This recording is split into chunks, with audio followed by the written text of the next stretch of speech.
હવે બનાવો ઘરે એ પણ મિનિટોમાં નરમ અને જાળીદાર ઈડલી. ઈડલી બનાવવા માટે ઈડલી કુકરને 3 ગ્લાસ પાણી નાખી અને અડધું લીંબુનું ફાડું નાખી અને ધીમા ગેસે ગરમ કરવા મૂકી દો. ત્યારબાદ ઈડલીનું ખીરું લેવાનું અને ઈડલી કુકરની જે ડીશ છે તેની અંદર તેલ લગાવવાનું અને તેલ લગાવ્યા બાદ જે આપણે બેટર છે તેની અંદર આ સાજીના ફૂલ જે કુકિંગ સોડા આવે એ કુકિંગ સોડા નાખી દેવાનો, જેનાથી બેટરની અંદર જાળી પડશે અને એકદમ સોફ્ટ અને નરમ ઈડલી બનશે અને બેટર ફૂલી જશે,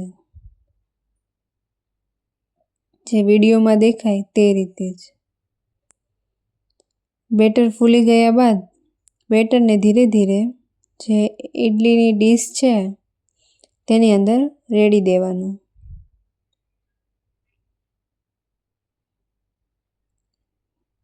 ત્યારબાદ બંને ડીશમાં ધીરે ધીરે બેટર નાખી દેવાનું.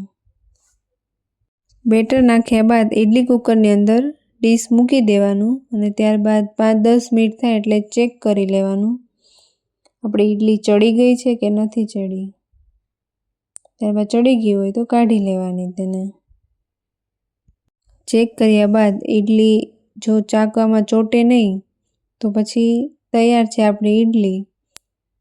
આમાં જે દેખાય છે તે રીતના સ્પોન્જી અને નરમ ગરમા ગરમ ઈડલી.